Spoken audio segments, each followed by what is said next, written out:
So some of you have been asking where I've been. Well, as you know, when lockdown kind of came to an end, we also moved into our new place.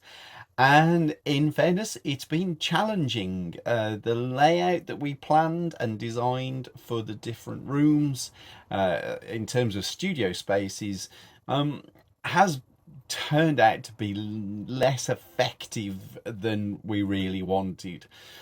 So a lot of July has been spent moving stuff around. There's big piles of stuff everywhere as we shift the studio spaces around. We're still in the process of that, but at least now I'm getting back to a point where I can start physically working again on video, on art, on builds, and so hopefully we'll start seeing some stuff come back. And I really appreciate you bearing with me over these last few months as things have been quite disrupted with our new home and the adjustment of certain lifestyle choices. But the new studio spaces are happening, and that pleases me no end, because it means I can start getting fresh work done and into the world. So you'll see me a bit more frequently again. It's good to know. But anyway, let's crack on. So this is my very good friend Luke Perry, who is a prolific public art sculptor. His main medium is steel, so his process of artwork is a darn sight more dynamic than mine, as you can see here. His work, of course, as well as being made from steel, is often quite a lot bigger than mine, and I'm very proud to have been invited to work on the St. Peter's Church project for the cockerel. So here is the wrap-up part of the story of the cockerel. Right, well, here we go. I am here to do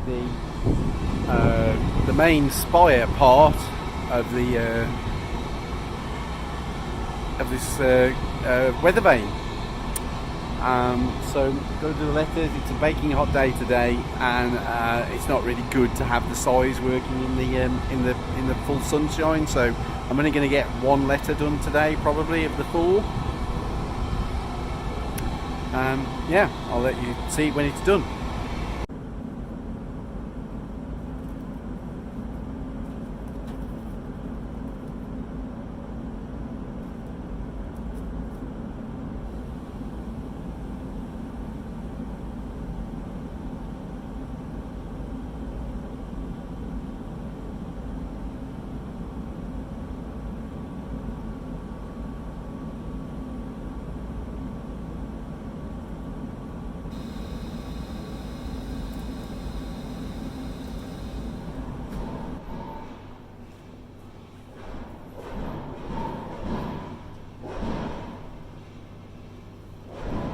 So this is the church behind me, where the cockerel is actually going to go.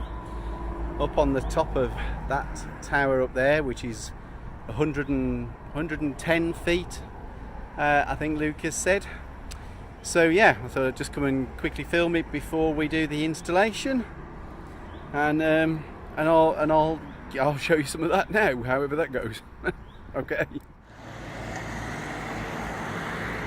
Here we are. So you can see the crane is there already, but we did have some hair-raising moments trying to get the crane in through the gate.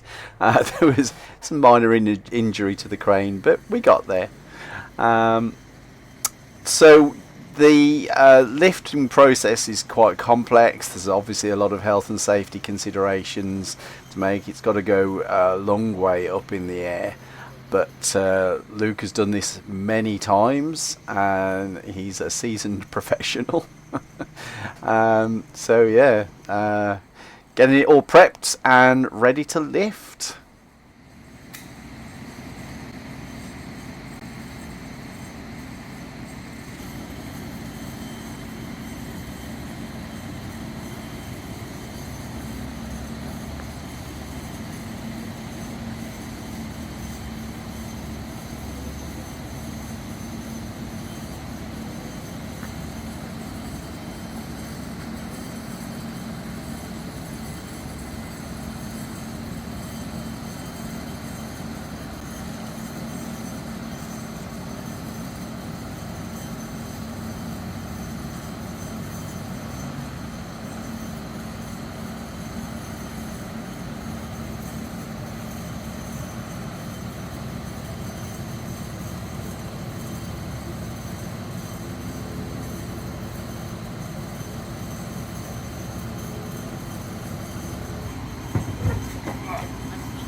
goes.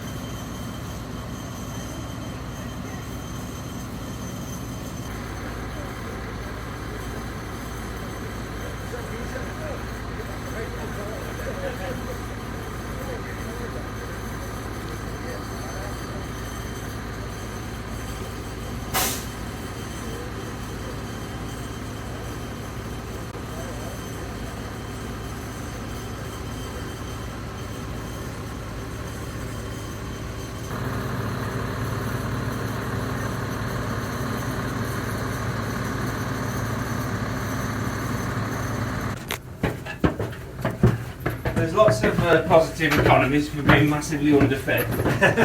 Yeah, that's one thing I'm not.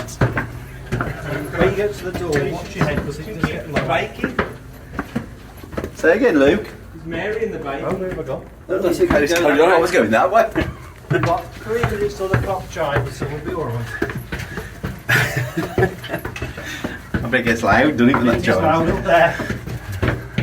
Don't fall off the ladder. So this is definitely an interesting way up above the church bells. She may be going any moment.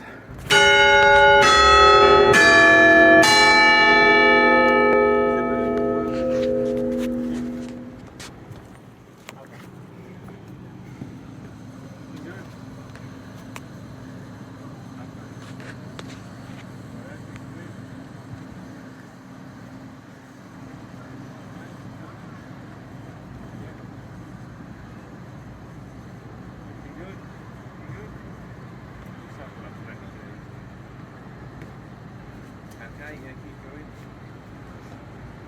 Keep going. Yeah, we should have loads of gears now.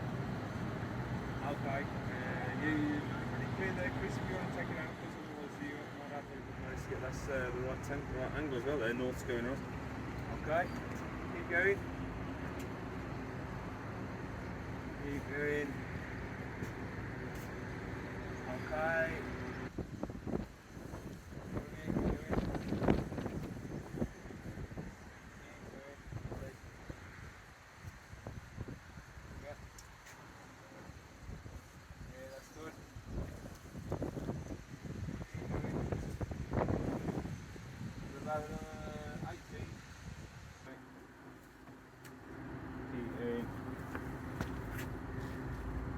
No, that's good.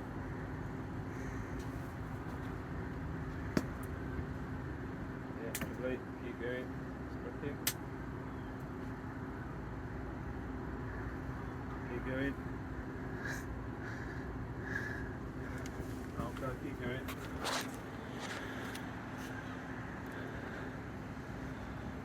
Keep going. Looking good. Keep going. Hold on, Chris. That's it, mate. I can't resist. The cockerel has landed. Yeah, we're looking good at the moment. Hold on. Just check. Is that definitely north? That's definitely me. Right. Okay. Well, that was pretty perfect, wasn't it?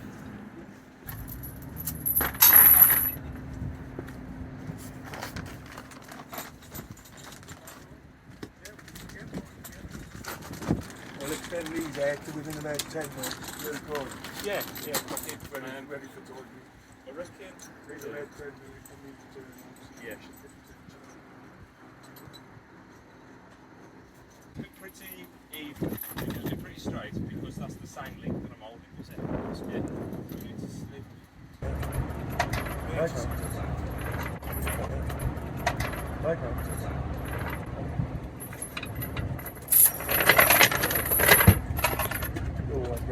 That's it. Yeah. Winch grease. But I mean, it turns quite nice anyway.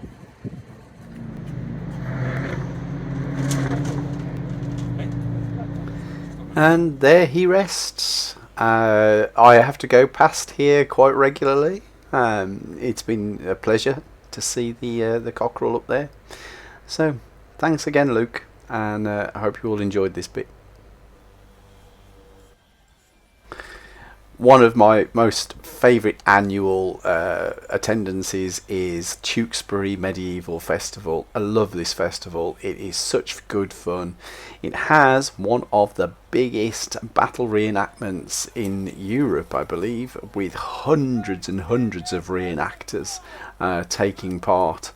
As you may well be aware, the weekend of Tewkesbury Festival was one of the hottest weekends ever recorded in the UK, although it did get even hotter a little while later. As a result, my phone refused to work for any length of time. It just kept shutting down after a short while because of it being so hot.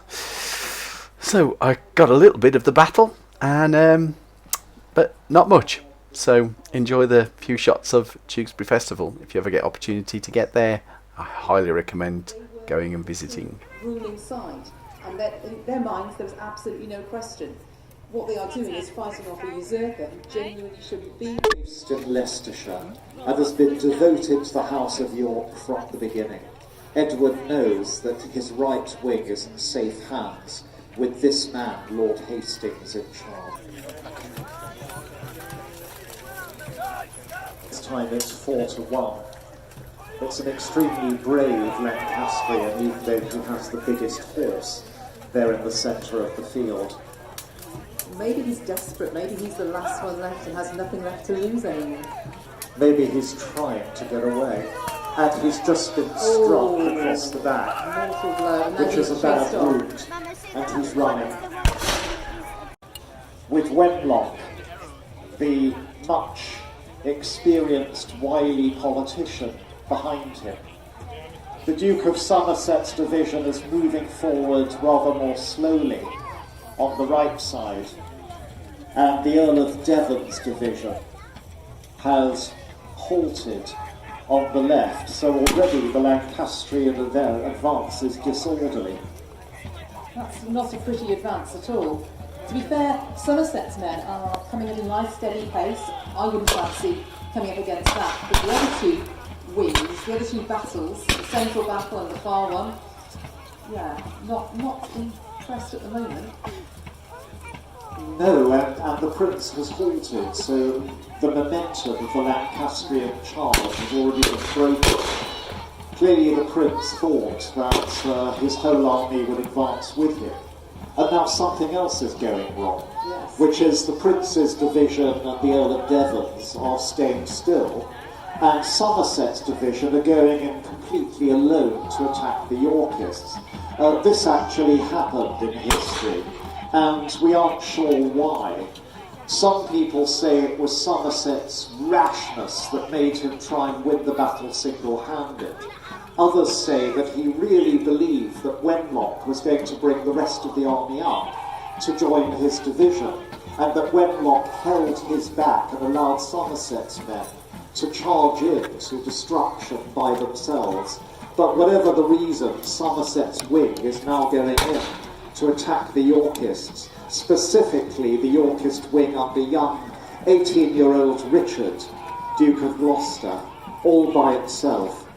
18-year-old Richard knows this is his first test as a soldier, and he's keeping his men ready to level their spears and break the Lancastrian wave about to dash against them. Richard, of course, being a very shrewd commander, although so young, he's got a small cavalry of maybe whenever they are called for. So actually, Somerset's battle going in by itself is at quite a bad disadvantage. If Wenlock had only committed at the same time, it could have been quite good.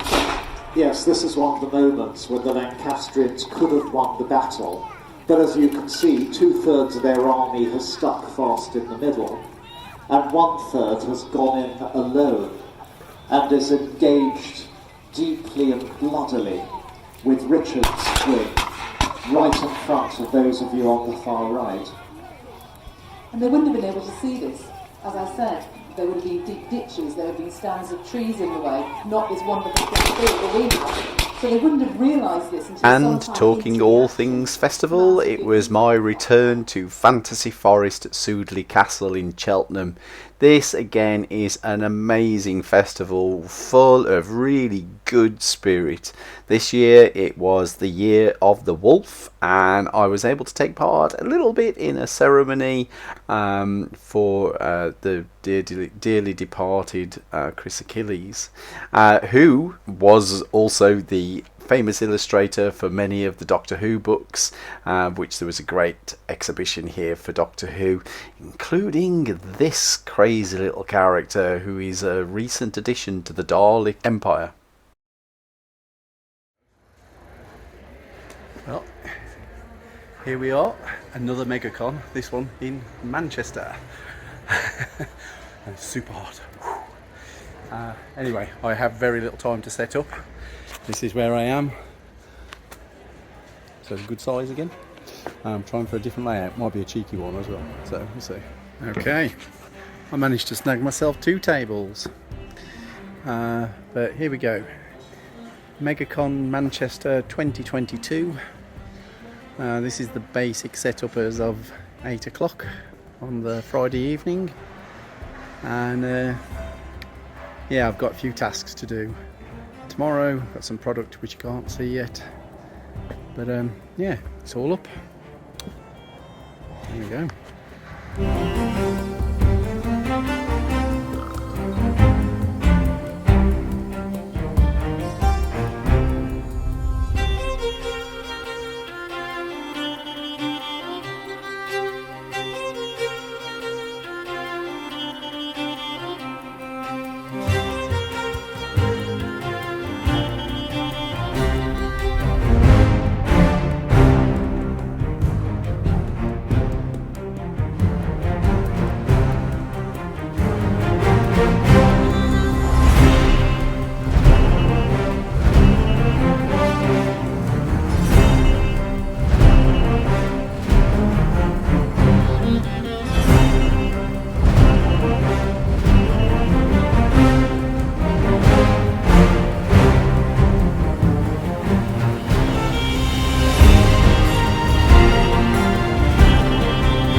So this is Whitley Court, which is a location not too far away from where I live now. It's my birthday today, and we've come here to enjoy a place that I recall from my youth. So Whitley Court is not only this amazing fountain, but it's also this amazing manor house, which is actually burned down in the 30s, but the shell of it still exists, so you can come and visit it and walk around it. And it was when we decided that I was going to come here for my birthday trip out, I would play around with my first attempt at a little short film for World War Faye.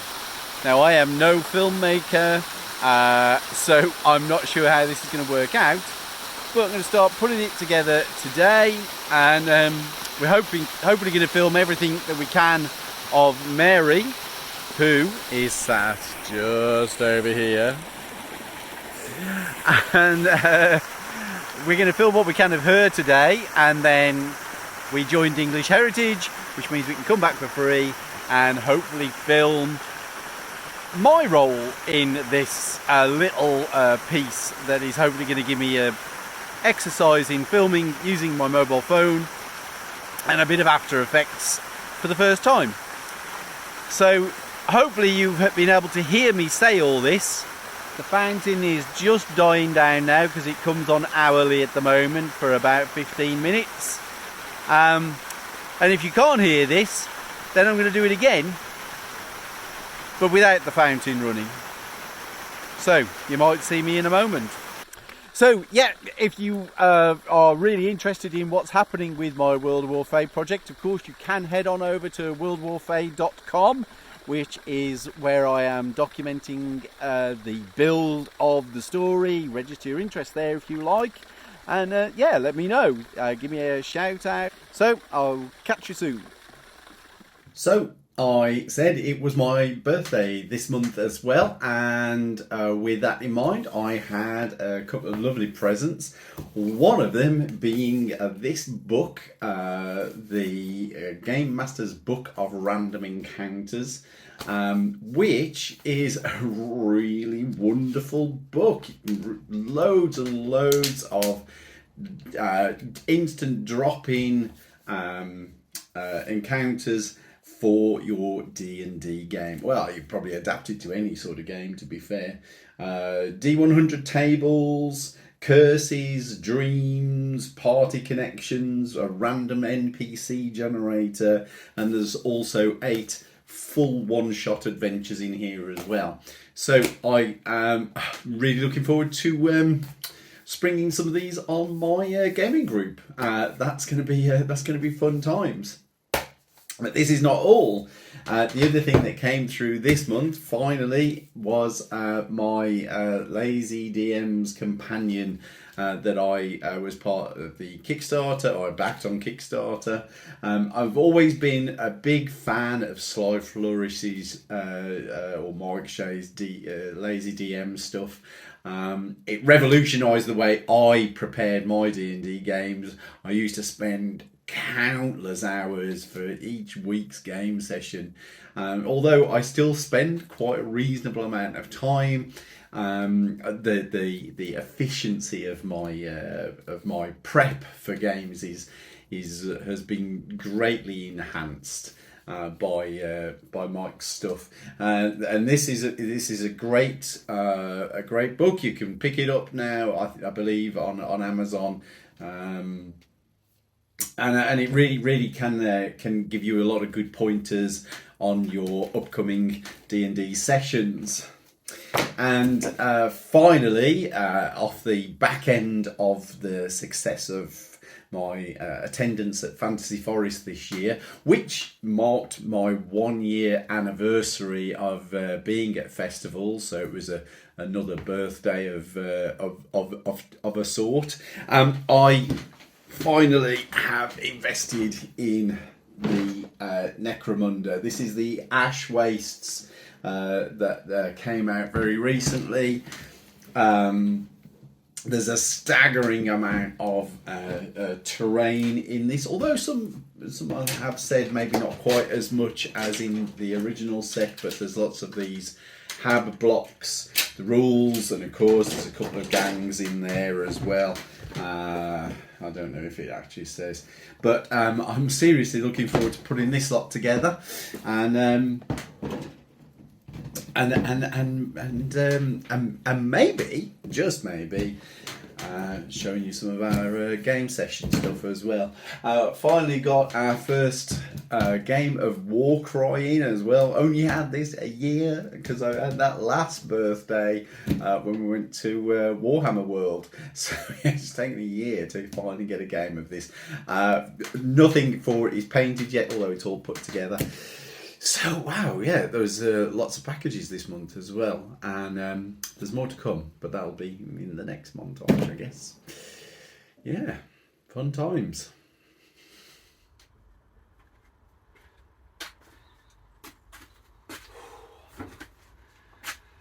Okay, so the workshop as was is currently being moved around again to try and make the space a little bit more usable. Right now though, it's in a mess. So yeah, it's all currently up ended. There's everything has been pulled out to be rearranged, and but as you can see, table space is back in here. A little sneak peek of what's coming up in the next in the next few weeks, and yeah, but at least I've got more floor space now, so that's a thing.